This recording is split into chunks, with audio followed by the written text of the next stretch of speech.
रजस्वला नारी, रजो धर्म धारण करने वाली नारी,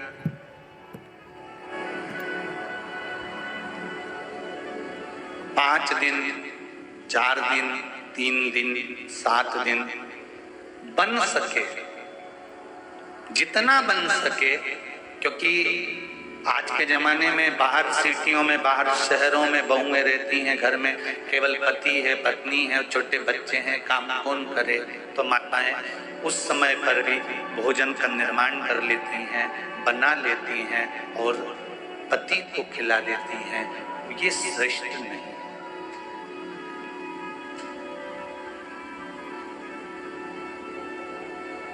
रजो धर्म के समय पर, जिस समय पर ब्राह्मण हत्या लगी हुई होती है, ब्राह्मण हत्या का समय होता है, ब्राह्मण हत्या का उस समय पर रजो धर्म का समय होता है। उस समय प्रयास करें कि भगवान की जो पूजन हम कर रहे होते हैं, भोजन का निर्माण हम कर रहे होते हैं, वो हम ना करें। 2 दिन 3 दिन जितना मान सकते हो इस कली काल में उतना तो मानो। 5 दिन, 3 दिन, 4 दिन, जैसा मान सकते हो उतना मानो। हम कह भी देंगे कि 7 दिन तक तुम पूजन मत करो या 7 दिन भोजन नहीं बनाओ, तो क्या तुम नहीं बनाओगे? हम कहने को कुछ भी कर दें, तो जितना मान सकते हो, ये आपकी रुचि के अनुसार आपको दिल से सोचना है कि हम सही कर रहे हैं। उस समय पर हमें भोजन का निर्माण करना चाहिए क्या? नहीं, ये आपका दिल कहना चाहिए, आपका हृदय कहना चाहिए। अब एक प्रश्न आता है, पशुपतिनाथ का व्रत करने वाली माताएं जब पशुपतिनाथ का व्रत करती हैं तो बीच में रजो धर्म का समय आ जाता है।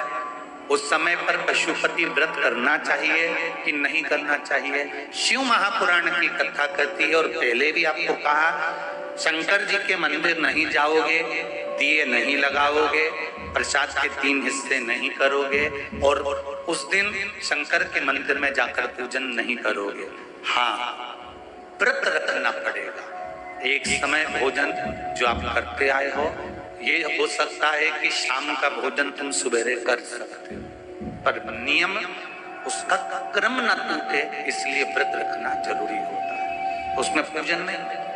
अब एक प्रश्न और खड़ा हो जाता है, शायद कल के उस पृष्ठ पर होगा, ध्यान नहीं आ रहा है,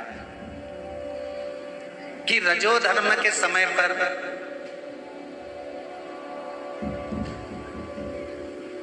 नारी, स्त्री भगवान का नाम ले कि ना?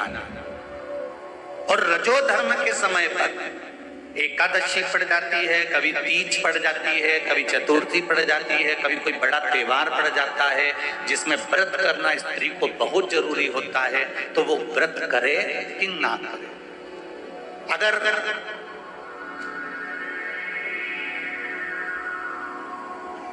उमा संहिता को देखा जाए तो उमा संहिता को अगर हम पढ़ते हैं तो उसके अंतर्गत आपको अगर वर्णन मिलेगा तो उसमें ये लिखा हुआ है कि नारी का रजो धर्म के समय पर यदि कोई व्रत पड़ता है और व्रत का उपवास करना जरूरी होता है तो नारी उस व्रत को कर सकती है। इसका फल मिलेगा कि नहीं मिलेगा? फल प्राप्त होगा कि नहीं होगा? पूजन नहीं करेगा, मंदिर नहीं जाएगी, पूजन के उस मंडप में नहीं बैठेगी,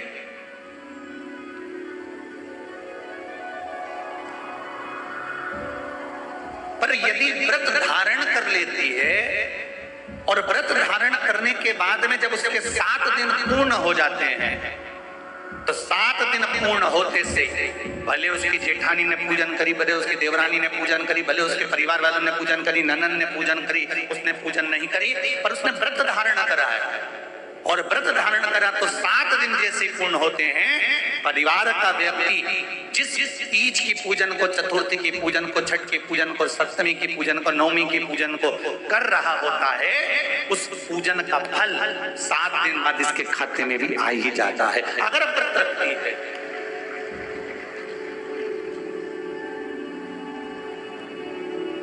एक हैदराबाद में व्रत होते कि नहीं होते? और एक सहज भाषा में लो, छोटी तीज बड़ी तीज का व्रत क्या करती है माताएं? करती है ना।